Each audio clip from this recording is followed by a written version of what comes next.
आज आम एस्टर विवरण पुस्तक 8 पर्वटी को अध्ययन करने निमंते जिबा। ଏହି ପର୍ବର ମୁଖ୍ୟ ପ୍ରସଙ୍ଗ ହେଉଛି ଭରସାର ସମ୍ବାଦ, ଯାହାକି ରାଜାଙ୍କ ମୁଖରୁ ପ୍ରକାଶିତ ହେଲା। ବର୍ତ୍ତମାନ ଏହି ଏଷ୍ଟର ବିବରଣ ପୁସ୍ତକ ଏକ ନୂଆ ମୋଡ଼ ନେବାକୁ ଯାଉଅଛି। ହାମନ ଫାଶୀ ପାଇଲା, ମାତ୍ର ତଥାପି ଯୁହୁଦୀମାନେ ବିପଦମୁକ୍ତ ହୋଇନାହାନ୍ତି। ଏକ ନିର୍ଦ୍ଦିଷ୍ଟ ଦିନରେ ଯୁହୁଦୀମାନଙ୍କୁ ବଦ୍ଧ କରିବା ନେଇ ଯେଉଁ ରାଜାଜ୍ଞା ଘୋଷିତ ହୋଇଥିଲା, ତାହା ବର୍ତ୍ତମାନ ପର୍ଯ୍ୟନ୍ତ ରଦ୍ଦ ହୋଇନାହିଁ। କାରଣ ସେହି ବ୍ୟବସ୍ଥା ମାଦୀୟ ଓ ପାରସିକ ଆଇନ ଅନୁଯାୟୀ ପ୍ରଣୟନ କରାଯାଇଥିଲା ଓ ତହିଁର ପରିବର୍ତ୍ତନ ମଧ୍ୟ ଏତେ ସହଜ ନଥିଲା। ଆଉ ତାହା ହିଁ ଥିଲା ସମସ୍ୟାର କାରଣ। ତେବେ ଏହାର ସମାଧାନ କିପରି ହେବ? ଏହାର ଉତ୍ତର ଆମେ ଏହି 8 ପର୍ବରେ ଲକ୍ଷ୍ୟ କରିବାକୁ ପାରିବା। 8 ପର୍ବର ପ୍ରଥମ 2 ପଦରେ ଏହିପରି ଲେଖା ଅଛି, ସେହିଦିନ ଅକ୍ଷଶ୍ୱେରୋସ ରାଜା ଏଷ୍ଟର ରାଣୀକି ଯୁହୁଦୀୟ ଲୋକମାନଙ୍କର ଶତ୍ରୁ ହାମନର ଗୃହାଦି ଦେଲା। ଆଉ ମର୍ଦ୍ଦୋଖେୟ ରାଜାଙ୍କ ସାକ୍ଷାତରେ ଉପସ୍ଥିତ ହେଲା। କାରଣ ମର୍ଦ୍ଦୋଖେୟ ଆପଣାର କ'ଣ ହୁଏ, ଏହା ଏଷ୍ଟର ଜଣାଇଥିଲା। ଏଥିରେ ରାଜା ହାମନଠାରୁ ଯେଉଁ ଅଙ୍ଗୁରୀୟ ନେଇଥିଲା, ତାହା କାଢ଼ି ମର୍ଦ୍ଦୋଖେୟକୁ ଦେଲା। ପୁଣି ଏଷ୍ଟର ହାମନର ଗୃହ ଉପରେ ମର୍ଦ୍ଦୋଖେୟକୁ ନିଯୁକ୍ତ କଲା। ଏଠାରେ ଏଷ୍ଟର ରାଣୀ ପ୍ରଥମ ଥର ପାଇଁ ମର୍ଦ୍ଦୋଖେୟଙ୍କର ପରିଚୟ ରାଜାଙ୍କୁ ଦେଉଛନ୍ତି। ମର୍ଦ୍ଦୋଖେୟ ଯେ ତାହାଙ୍କର ପାଳନକାରୀ ପିତା, ଏହା ସେ ରାଜାଙ୍କୁ ଜଣାଉଛନ୍ତି।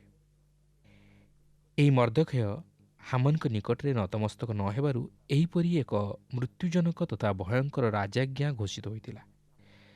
ରାଜା ହାମନଠାରୁ ଯେଉଁ ଅଙ୍ଗୁରୀୟ ନେଇଥିଲେ, ତାହା କାଢ଼ି ମର୍ଦ୍ଦୋଖେୟଙ୍କୁ ଦେଲେ, ଯେଉଁ ଅଙ୍ଗୁରୀୟ କି ସେ ପ୍ରଥମେ ହାମନକୁ ଦେଇଥିଲେ ଯେତେବେଳେ ହାମନ ପ୍ରଧାନମନ୍ତ୍ରୀ ପଦରେ ନିଯୁକ୍ତି ପାଇଥିଲେ। କେବଳ ସେତିକି ନୁହେଁ, ଏଷ୍ଟର ହାମନର ଗୃହ ଉପରେ ମଧ୍ୟ ମର୍ଦ୍ଦୋଖେୟକୁ ନିଯୁକ୍ତ କଲେ। 3 ପଦରେ ଲେଖା ଅଛି, ଏଷ୍ଟର ରାଜା ନିକଟରେ ପୁନର୍ବାର ନିବେଦନ କଲା, ପୁଣି ଯୁହୁଦୀୟମାନଙ୍କର ପ୍ରତିକୂଳରେ ଅଗାଗୀୟ ହାମନର କୃତ ଅମଙ୍ଗଳ ଓ ତାହାର କଳ୍ପିତ କଳ୍ପନା ନିବାରଣାର୍ଥେ ତାହାର ଚରଣରେ ପଡ଼ି ରୋଦନ କରି ପ୍ରାର୍ଥନା କଲା। ଏଠାରେ ଏଷ୍ଟର ରାଣୀ ପୁନର୍ବାର ସାହାଯ୍ୟ ପାଇବା ନିମନ୍ତେ ରାଜାଙ୍କ ନିକଟରେ ନିବେଦନ କଲେ, ଯେପରି ହାମନଙ୍କ ଦ୍ୱାରା ସୁପରିକଳ୍ପିତ ଯୋଜନା ଅନୁଯାୟୀ ସେହି ରାଜାଜ୍ଞା ନିବାରିତ ହୁଏ। ମାତ୍ର ସେହି ରାଜାଜ୍ଞାକୁ ପରିବର୍ତ୍ତନ କରିବା ନିମନ୍ତେ କିଛି କରାଯାଇପାରିବ ନାହିଁ। ଏହା କୌଣସି ପ୍ରକାରେ ରଦ୍ଦ କରାଯାଇପାରିବ ନାହିଁ। ଏପରିକି ରାଜା ନିଜେ ସେହି ବ୍ୟବସ୍ଥାକୁ ପରିବର୍ତ୍ତନ କରିପାରିବେ ନାହିଁ। ପୁନର୍ବାର ଆମେ ରାଜାଙ୍କର ସେହି ଅନୁଗ୍ରହର ରାଜଦଣ୍ଡ ପ୍ରସାରିତ ହେବାର ଲକ୍ଷ୍ୟ କରିବାକୁ ପାରିବା। ଦେଖନ୍ତୁ 8 ପର୍ବର 4 ପଦରୁ 6 ପଦ ମଧ୍ୟରେ ଏହିପରି ଲେଖା ଅଛି, ତହିଁରେ ରାଜା ଏଷ୍ଟର ଆଡ଼େ ସୁବର୍ଣ୍ଣ ଦଣ୍ଡ ବିସ୍ତାର କରନ୍ତେ ଏଷ୍ଟର ଉଠି ରାଜା ଛାମୁରେ ଠିଆ ହୋଇ କହିଲା, ଯେବେ ମହାରାଜ ସନ୍ତୁଷ୍ଟ ହୁଅନ୍ତି, ତେବେ ମୁଁ ମହାରାଜାଙ୍କ ଦୃଷ୍ଟିରେ ଅନୁଗ୍ରହ ପାଇଅଛି। ପୁଣି ଏହି କର୍ମ ମହାରାଜାଙ୍କ ଦୃଷ୍ଟିରେ ଯଥାର୍ଥ ବୋଧ ହୁଏ, ଆଉ ମୁଁ ମହାରାଜାଙ୍କର ତୁଷ୍ଟିକାରିଣୀ ଅଟେ, ତେବେ ମହାରାଜାଙ୍କର ସମୁଦାୟ ପ୍ରଦେଶସ୍ଥ ଯୁହୁଦୀୟମାନଙ୍କୁ ବିନାଶ କରିବା ପାଇଁ ଅଗାଗୀୟ ହମଦାଥାର ପୁତ୍ର ହାମନ ଯେ ସକଳ ପତ୍ର ଲେଖିବାକୁ ପରାମର୍ଶ ଦେଇଥିଲା, ତାହା ଅନ୍ୟଥା କରିବାକୁ ଲେଖାଯାଉ। ଯେହେତୁ ମୋ ଲୋକଙ୍କ ପ୍ରତି ଯେଉଁ ଅମଙ୍ଗଳ ଘଟିବ, ତାହା ଦେଖି ମୁଁ କିପରି ସହିପାରିବି? ପୁଣି ଆପଣା କୁଟୁମ୍ବମାନଙ୍କ ବିନାଶ ଦେଖି କି ରୂପେ ସହିପାରିବି? ଏଷ୍ଟର ରାଣୀ ଏଠାରେ ରାଜାଙ୍କୁ ସ୍ପଷ୍ଟ ଭାବେ ଜଣାଇ ଦିଅନ୍ତି ଯେ ଯଦି ତାହାଙ୍କର ନିଜ ଲୋକମାନଙ୍କର ଉଦ୍ଧାର ନିମନ୍ତେ କିଛି ପଦକ୍ଷେପ ନିଆ ନଯାଏ, ତାହେଲେ ହାମନଙ୍କ ବିରୁଦ୍ଧରେ କରାଯାଇଥିବା ବିଚାରର ମଧ୍ୟ କିଛି ମୂଲ୍ୟ ରହିବ ନାହିଁ। ଏହା କୌଣସି ପ୍ରକାର ଫଳପ୍ରଦ ହେବ ନାହିଁ। ଅନ୍ୟ ଅର୍ଥରେ କହିବାକୁ ଗଲେ, ନିଜ ଲୋକମାନଙ୍କର ମୃତ୍ୟୁ ନିମନ୍ତେ ଯେଉଁ ରାଜାଜ୍ଞା ଘୋଷଣା କରାଯାଇଥିଲା, ତାହାକୁ ଅନ୍ୟଥା କରିବା ପାଇଁ ରାଜାଙ୍କୁ ସେ ଅନୁରୋଧ କରନ୍ତି। ଆଉ ତାହା ଯଦି ଅନ୍ୟଥା ନ ହୁଏ, ତାହେଲେ ସେ ସେହି ଦୁଃଖ ସହ୍ୟ କରିପାରିବେ ନାହିଁ। 7 ଓ 8 ପଦରେ ଲେଖା ଅଛି, ଏଥିରେ ଅକ୍ଷଶ୍ୱେରୋସ ରାଜା ଏଷ୍ଟର ରାଣୀକି ଓ ଯୁହୁଦୀୟ ମର୍ଦ୍ଦୋଖେୟକୁ କହିଲା, ଦେଖ, ମୁଁ ଏଷ୍ଟରକୁ ହାମନର ଗୃହ ଦେଲି। ଲୋକମାନେ ହାମନକୁ ଫାଶୀ କାଠରେ ଫାଶୀ ଦେଇଅଛନ୍ତି, କାରଣ ସେ ଯୁହୁଦୀୟମାନଙ୍କ ଉପରେ ହସ୍ତକ୍ଷେପ କରିଥିଲା। ମଧ୍ୟ ତୁମେମାନେ ରାଜା ନାମରେ ଯୁହୁଦୀୟମାନଙ୍କ ନିକଟକୁ ଆପଣା ଆପଣା ଇଚ୍ଛାନୁସାରେ ପତ୍ର ଲେଖ ଓ ତାହା ରାଜାର ଅଙ୍ଗୁରୀୟରେ ମୋହରାଙ୍କିତ କର, କାରଣ ରାଜାର ନାମରେ ଲିଖିତ ଓ ରାଜାର ଅଙ୍ଗୁରୀୟରେ ମୋହରାଙ୍କିତ ପତ୍ର କେହି ଅନ୍ୟଥା କରି ନ ପାରେ। ଏହା ସତ୍ୟ ଯେ ରାଜା ଏଷ୍ଟରଙ୍କୁ ଓ ମର୍ଦ୍ଦୋଖେୟଙ୍କୁ ହାମନର ଗୃହ ଦେଲେ, ମାତ୍ର ତାହା ସେମାନଙ୍କର ସମସ୍ୟାକୁ ସମାଧାନ କରିପାରିନଥିଲା।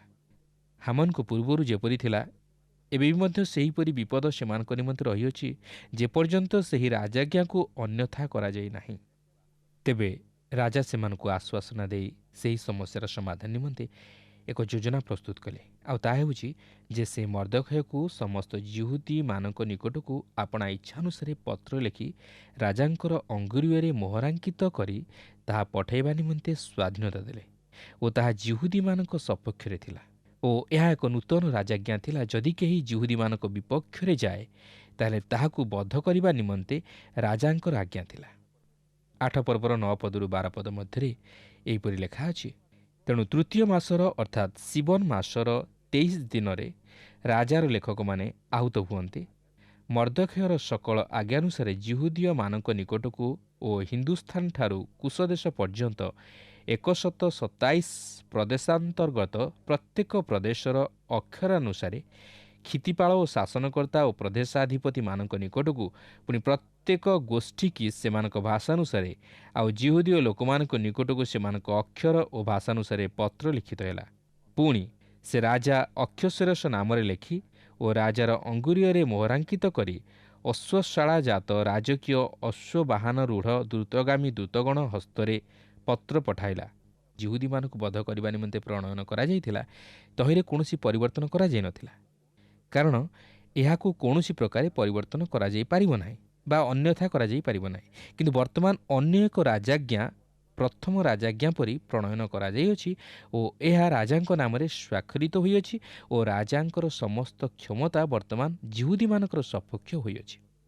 ଏହାଦ୍ୱାରା ଘଟଣାଟି ଏକ ନୂଆ ମୋଡ଼ ନେବାକୁ ଯାଉଅଛି।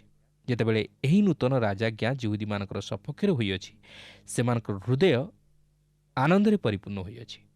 ଏହି ନୂତନ ରାଜାଜ୍ଞା ଅନେକ ଗୁଡ଼ିଏ ଭାଷାରେ ସେହି ପତ୍ରରେ ଲିଖିତ ହୋଇ ସମଗ୍ର ସାମ୍ରାଜ୍ୟ ମଧ୍ୟରେ ଥିବା ପ୍ରତ୍ୟେକ ଭାଷାବାଦୀ ଲୋକମାନଙ୍କ ନିକଟରେ ଅତି ଶୀଘ୍ର ପ୍ରଚାରିତ ହୋଇଗଲା।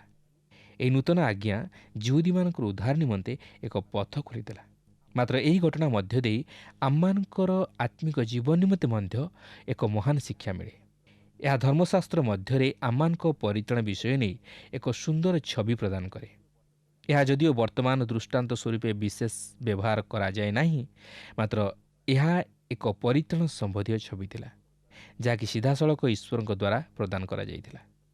କାରଣ ପ୍ରଥମ କରିନ୍ଥୀୟ 10 ପର୍ବର 11 ପଦରେ ଏହିପରି ଲେଖା ଅଛି, ଏହି ସମସ୍ତ ଦୃଷ୍ଟାନ୍ତ ସ୍ୱରୂପେ ସେମାନଙ୍କ ପ୍ରତି ଘଟିଲା, ଆଉ ଯେଉଁମାନଙ୍କ ସମୟରେ ଯୁଗାନ୍ତକାଳ ଉପସ୍ଥିତ ହୋଇଅଛି, ଏପରି ଯେ ଆମ୍ଭେମାନେ ଆମ୍ଭମାନଙ୍କ ଚେତନା ନିମନ୍ତେ ସେହିସବୁ ଲେଖାଯାଇଅଛି। ଈଶ୍ୱର ମଧ୍ୟ ଏକ ନିୟମ ପ୍ରଣୟନ କରିଅଛନ୍ତି, ଆଉ ତାହା ହେଉଛି ଯେଉଁ ପ୍ରାଣୀ ପାପ କରେ ସେ ହିଁ ମରିବ। ଏହା କେବଳ କେତେକ ନିର୍ଦ୍ଦିଷ୍ଟ ବ୍ୟକ୍ତିବିଶେଷଙ୍କ ପ୍ରତି ନୁହେଁ, ମାତ୍ର ପ୍ରତ୍ୟେକ ମନୁଷ୍ୟ ପ୍ରତି। ରୋମିଓ 3 ପର୍ବର 23 ପଦରେ ଲେଖା ଅଛି, ସମସ୍ତେ ତ ପାପ କରିଅଛନ୍ତି, ପୁଣି ଈଶ୍ୱରଙ୍କୁ ଗୌରବ ରହିତ ହୋଇଅଛନ୍ତି। ଏପରିକି ଯିଶାୟ 64 ପର୍ବର 6 ପଦରେ ଲେଖା ଅଛି, କାରଣ ଆମ୍ଭେ ସମସ୍ତେ ଅଶୁଚି ଲୋକ ତୁଲ୍ୟ ହୋଇଅଛୁ ଓ ଆମମାନଙ୍କର ଧର୍ମକର୍ମ ସବୁ ଅଶୁଚି ବସ୍ତ୍ର ତୁଲ୍ୟ ଅଟେ ଓ ଆମ୍ଭେ ସମସ୍ତେ ପତ୍ର ତୁଲ୍ୟ ଜୀର୍ଣ୍ଣ ହେଉଅଛୁ, ଆଉ ଆମମାନଙ୍କର ଅପରାଧ ସବୁ ବାୟୁ ପରି ଆମମାନଙ୍କୁ ଉଡ଼ାଇ ନିଏ। ତେଣୁକରି ମନୁଷ୍ୟ ନିଜର ଧର୍ମକର୍ମ ନେଇ ଈଶ୍ୱରଙ୍କ ସମ୍ମୁଖରେ ଛିଡ଼ା ହୋଇପାରିବ ନାହିଁ। ଈଶ୍ୱର ଆମମାନଙ୍କର ଧର୍ମକର୍ମ ବା ଉତ୍ତମତା ନେଇ ଆମମାନଙ୍କୁ ଉଦ୍ଧାର କରିପାରିବେ ନାହିଁ, ଯେହେତୁ ଆମ୍ଭେମାନେ ସେହି ସମସ୍ତ ସାଧନ କରିପାରିବା ନାହିଁ, ଯେହେତୁ ଆମମାନେ ସ୍ୱଭାବତଃ ପାପୀ ଓ ସେହି ପାପର ସ୍ୱଭାବ ଆମମାନଙ୍କଠାରେ ରହିଅଛି। ରୋମିଓ 6 ପର୍ବର 23 ପଦରେ ଲେଖା ଅଛି, କାରଣ ପାପର ବେତନ ମୃତ୍ୟୁ, କିନ୍ତୁ ଈଶ୍ୱରଙ୍କ ଅନୁଗ୍ରହ ଦାନ ଆମମାନଙ୍କ ପ୍ରଭୁ ଯୀଶୁଖ୍ରୀଷ୍ଟଙ୍କ ସହଭାଗିତାରେ ଅନନ୍ତ ଜୀବନ ଅଟେ। ତେଣୁକରି ମନୁଷ୍ୟ ଜଣେ ଉଦ୍ଧାରକର୍ତ୍ତାଙ୍କୁ ଆବଶ୍ୟକ କରେ, ତାହା ନହେଲେ ସେ ଈଶ୍ୱରଙ୍କ ବିଚାରରୁ ରକ୍ଷା ପାଇପାରିବ ନାହିଁ। ଏହା ହିଁ ହେଉଛି ଈଶ୍ୱରଙ୍କର ନିୟମ ଓ ଏହା କେବେ ହେଲେ ପରିବର୍ତ୍ତିତ ହୋଇପାରିବ ନାହିଁ। ଏହାର ଅର୍ଥ ଏହାକୁ ଉପେକ୍ଷା କଲେ ଅନନ୍ତ ମୃତ୍ୟୁ ସୁନିଶ୍ଚିତ। କିନ୍ତୁ ଈଶ୍ୱରଙ୍କର ଧନ୍ୟବାଦ ହେଉଛି ସେ ଆମମାନଙ୍କ ନିମନ୍ତେ ଆଉ ଏକ ନୂତନ ନିୟମ ପ୍ରଣୟନ କରିଅଛନ୍ତି। 2 କରିନ୍ଥୀୟ 5 ପର୍ବର 20 ପଦରେ ଲେଖା ଅଛି, ଅତଏବ ଈଶ୍ୱର ଆମମାନଙ୍କ ଦ୍ୱାରା ଆହ୍ୱାନ କରୁଥିବାରୁ ଆମ୍ଭେମାନେ ଖ୍ରୀଷ୍ଟଙ୍କ ପକ୍ଷରେ ରାଜଦୂତର କର୍ମ କରୁଅଛୁ। ଖ୍ରୀଷ୍ଟଙ୍କ ପକ୍ଷରୁ ଆମ୍ଭେମାନେ ନିବେଦନ କରୁଅଛୁ, ତୁମ୍ଭେମାନେ ଈଶ୍ୱରଙ୍କ ସହିତ ସମ୍ମିଳିତ ହୁଅ। ଆମ୍ଭମାନଙ୍କ ଈଶ୍ୱର ଚାହାନ୍ତି ଆମମାନଙ୍କ ସହିତ ମିଳିତ ହେବା ପାଇଁ, ସହଭାଗିତା ସ୍ଥାପନ କରିବା ପାଇଁ। ଆପଣଙ୍କୁ ତହିଁ ନିମନ୍ତେ କିଛି କରିବାକୁ ହେବ ନାହିଁ, କାରଣ ସେ ଆପଣଙ୍କ ନିମନ୍ତେ ଓ ମୋ ନିମନ୍ତେ ତାହା ସାଧନ କରିଅଛନ୍ତି। ସେ ତାହାଙ୍କର ସେହି ଅନୁଗ୍ରହର ରାଜଦଣ୍ଡ ଆମମାନଙ୍କ ପ୍ରତି ପ୍ରସାର କରିଅଛନ୍ତି। ଖ୍ରୀଷ୍ଟ ଆପଣଙ୍କ ନିମନ୍ତେ ଓ ମୋ ନିମନ୍ତେ ମୃତ୍ୟୁଭୋଗ କରିଅଛନ୍ତି। ଖ୍ରୀଷ୍ଟ ଆମମାନଙ୍କ ନିମନ୍ତେ ଯାହା ସବୁ ସାଧନ କରିଅଛନ୍ତି, ତହିଁରେ ଆମେ ଆଉ କ'ଣ ଯୋଗ କରିପାରିବା? ଆମମାନଙ୍କୁ ଆଉ କିଛି କରିବାକୁ ପଡ଼ିବ ନାହିଁ, ମାତ୍ର ଖ୍ରୀଷ୍ଟଙ୍କଠାରେ ବିଶ୍ୱାସ କରି ତାହାଙ୍କୁ ଗ୍ରହଣ କରିବାକୁ ହେବ। କାରଣ ସେ ଆମମାନଙ୍କ ପାପ ନିମନ୍ତେ ସେହି ଋଣ ପରିଶୋଧ କରିଅଛନ୍ତି। ସେ ଆମମାନଙ୍କୁ ପାପରୁ ଉଦ୍ଧାର କରିଅଛନ୍ତି। ହଁ, ପାପର ବେତନ ଯଦିଓ ମୃତ୍ୟୁ, ମାତ୍ର ଈଶ୍ୱର ପ୍ରଭୁ ଯୀଶୁଖ୍ରୀଷ୍ଟଙ୍କ ମଧ୍ୟ ଦେଇ ଆମମାନଙ୍କୁ ସେହି ଅନନ୍ତ ଜୀବନ ଦାନ କରିଅଛନ୍ତି। ଆମମାନଙ୍କୁ କେବଳ ସେହି ଖ୍ରୀଷ୍ଟଙ୍କଠାରେ ବିଶ୍ୱାସ କରି ସେହି ଅନନ୍ତ ଜୀବନର ଅଧିକାରୀ ହେବାକୁ ହେବ। ପ୍ରିୟ ବନ୍ଧୁ, ଈଶ୍ୱର ଆମମାନଙ୍କ ନିମନ୍ତେ ଏହି ନୂତନ ନିୟମ ପ୍ରଣୟନ କରିଅଛନ୍ତି। ପ୍ରେରିତ 16 ପର୍ବର 31 ପଦରେ ଲେଖା ଅଛି, ପ୍ରଭୁ ଯୀଶୁଙ୍କଠାରେ ବିଶ୍ୱାସ କର, ତାହାହେଲେ ତୁମ୍ଭେ ସପରିବାରରେ ପରିତ୍ରାଣ ପାଇବ। ଯଦି ଆପଣ ପ୍ରଭୁ ଯୀଶୁଖ୍ରୀଷ୍ଟଙ୍କଠାରେ ବିଶ୍ୱାସ କରନ୍ତି, ତାହେଲେ ଉଦ୍ଧାର ପ୍ରାପ୍ତ ହେବେ। ତାହା ହିଁ ହେଉଛି ସେହି ଅନୁଗ୍ରହ ଯାହାକି ରାଜା ଅକ୍ଷୟଶେରସ ଯିହୁଦୀମାନଙ୍କ ପ୍ରତି ପ୍ରଦାନ କରିଥିଲେ। ସେମାନଙ୍କୁ ସେହି ନୂତନ ରାଜାଜ୍ଞାରେ ବିଶ୍ୱାସ କରି ତଦନୁଯାୟୀ କାର୍ଯ୍ୟ କରିବାକୁ ପଡ଼ିଥିଲା। ଏହା ସେମାନଙ୍କୁ ମୃତ୍ୟୁରୁ ରକ୍ଷା କରିଥିଲା। ଆଜି ମଧ୍ୟ ଆମମାନଙ୍କୁ ଈଶ୍ୱରଙ୍କର ସେହି ଯୋଜନା ଅନୁଯାୟୀ ଆଗେଇବାକୁ ହେବ ଓ ଖ୍ରୀଷ୍ଟଙ୍କର ନିକଟବର୍ତ୍ତୀ ହେବାକୁ ହେବ, କାରଣ ତାହାଙ୍କଠାରେ ପାପ କ୍ଷମା ଓ ମୁକ୍ତି ଅଛି। ସେଥିପାଇଁ ପ୍ରଭୁ ଯୀଶୁ କହନ୍ତି, ମୁଁ ପଥ, ସତ୍ୟ ଓ ଜୀବନ, ମୋ ଦେଇ ନଗଲେ କେହି ପିତାଙ୍କ ନିକଟକୁ ଯାଇପାରେ ନାହିଁ। ଏଷ୍ଟରଙ୍କ ସମୟରେ ଯିହୁଦୀମାନେ ଜାଣିଥିଲେ ଯେ ସେମାନଙ୍କୁ ବିନାଶ କରିବା ନିମନ୍ତେ ରାଜାଜ୍ଞା ପ୍ରଣୟନ କରାଯାଇଅଛି।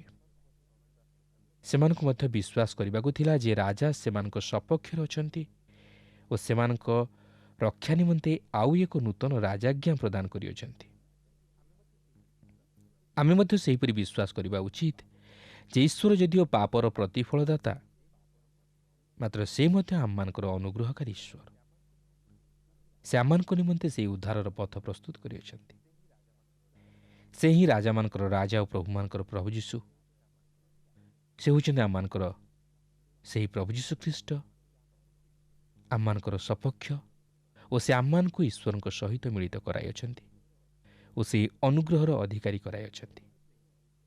ଦେଖନ୍ତୁ, ସେହି ଦ୍ୱିତୀୟ ରାଜାଜ୍ଞା ରାଜ୍ୟ ମଧ୍ୟରେ ଘୋଷିତ ହେବାକୁ ଯାଉଅଛି। 8 ପର୍ବର 13 ପଦରୁ 14 ପଦ ମଧ୍ୟରେ ଏହିପରି ଲେଖା ଅଛି, ଆଉ ସେହିଦିନ ଯେପରି ଯିହୁଦୀୟମାନେ ଆପଣମାନଙ୍କ ଶତ୍ରୁଗଣଠାରୁ ପରିଶୋଧ ନେବାକୁ ପ୍ରସ୍ତୁତ ହେବେ, ଏଥିପାଇଁ ପ୍ରତ୍ୟେକ ପ୍ରଦେଶରେ ଓ ସମୁଦାୟ ଲୋକଙ୍କ ନିକଟରେ ପ୍ରଚାରିତ ହେବା ନିମନ୍ତେ ସେହି ଆଜ୍ଞାପତ୍ରର ଏକ ପ୍ରତିଲିପି ଦିଆଗଲା। ତହିଁରେ ଦ୍ରୁତଗାମୀ ରାଜକୀୟ ଅଶ୍ୱାରୂଢ଼ ଦୂତମାନେ ରାଜାଜ୍ଞାରେ ତ୍ୱରିତ ପ୍ରବର୍ତ୍ତିତ ହୋଇ ଚାଲିଗଲେ। ପୁଣି ସୁସନ ରାଜଧାନୀରେ ସେହି ଆଜ୍ଞା ପ୍ରକାଶିତ ହେଲା। ଏଠାରେ ଦେଖନ୍ତୁ, ଏହି ସମ୍ବାଦ ଅତି ଶୀଘ୍ର ପ୍ରଚାରିତ ହେବାକୁ ଥିଲା ଓ ଆଜି ମଧ୍ୟ ସେହିପରି ସୁସମାଚାର ଦ୍ରୁତ ଗତିରେ ପ୍ରଚାରିତ ହେବାରେ ଲାଗିଛି ଓ ଲୋକମାନେ ଖ୍ରୀଷ୍ଟଙ୍କଠାରେ ବିଶ୍ୱାସ କରି ପାପରୁ ଉଦ୍ଧାରପ୍ରାପ୍ତ ହେଉଛନ୍ତି। ଈଶ୍ୱର ଚାହାନ୍ତି ନାହିଁ ଏହି ସୁସମାଚାର ଗ୍ରହଣ କରିବାରେ ଆମେ ହେଳା କରୁ, ମାତ୍ର ସେ ଚାହାନ୍ତି ଆମେ ଯେପରି ଆଉ ବିଳମ୍ବ ନ କରି ବା କାଲି ପାଇଁ ଅପେକ୍ଷା ନ କରି ସେହି ସୁସମାଚାରକୁ ଗ୍ରହଣ କରୁ। ସେ ଚାହାନ୍ତି ଆମେ ଯେପରି ଆଉ ବିଳମ୍ବ ନ କରି ବା କାଲି ପାଇଁ ଅପେକ୍ଷା ନ କରି ଆଜି ହିଁ ଖ୍ରୀଷ୍ଟଙ୍କଠାରେ ବିଶ୍ୱାସ କରି ଓ ତାହାଙ୍କୁ ଗ୍ରହଣ କରି ଅନନ୍ତ ମୃତ୍ୟୁରୁ ରକ୍ଷା ପାଉ। ଏହାପରେ 8 ପର୍ବର 15 ପଦରେ ଲେଖା ଅଛି, ଏଉତାରୁ ମର୍ଦ୍ଦୋଖେୟ ନୀଳ ଓ ଶୁକ୍ଳ ବର୍ଣ୍ଣ ରାଜକୀୟ ବସ୍ତ୍ର ପିନ୍ଧି ମସ୍ତକରେ ସୁବର୍ଣ୍ଣମୟ ବୃହତ୍ ମୁକୁଟ ଦେଇ ସରୁ ଓ ଧୂମ୍ରବର୍ଣ୍ଣ ଉତ୍ତରୀୟ ବସ୍ତ୍ରରେ ବସ୍ତ୍ରାନ୍ୱିତ ହୋଇ ରାଜା ଛାମୁରୁ ବାହାରକୁ ଗଲା। ତହିଁରେ ସୁସନ ରାଜଧାନୀ ଆନନ୍ଦ ଓ ହର୍ଷନାଦରେ ପରିପୂର୍ଣ୍ଣ ହେଲା। ଏଠାରେ ଆପଣ ମର୍ଦ୍ଦୋଖେୟଙ୍କ ଜୀବନରେ ଏକ ଭିନ୍ନତା ଲକ୍ଷ୍ୟ କରିବାକୁ ପାରିବେ।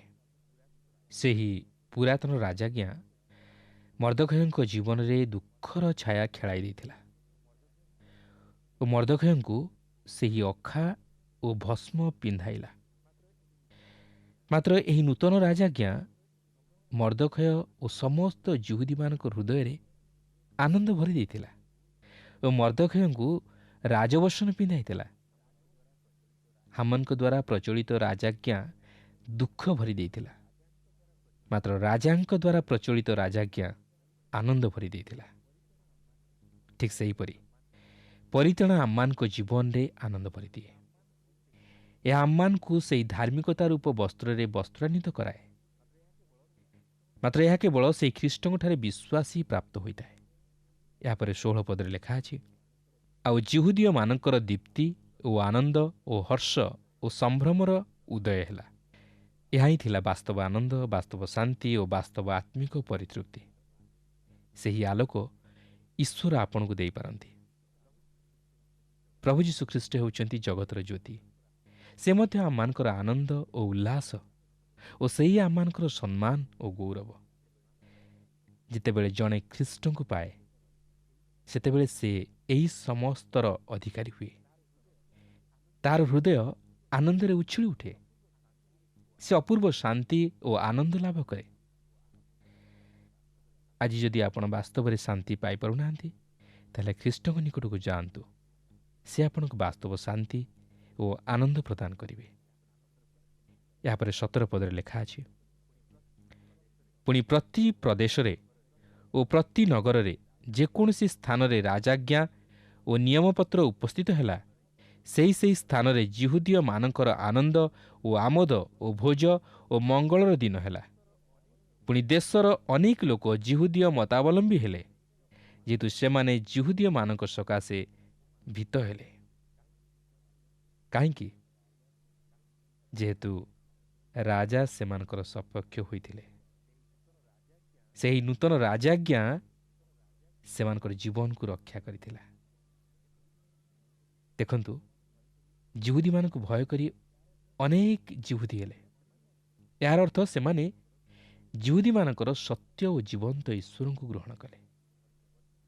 ସେମାନେ ଜଗତ ନିକଟରେ ସାକ୍ଷୀ ହେଲେ।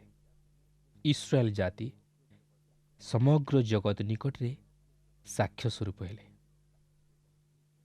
ପ୍ରିୟ ବନ୍ଧୁ, ଈଶ୍ୱର ଯାହାର ସପକ୍ଷ, ତାହାର ବିପକ୍ଷ ହେବ କିଏ?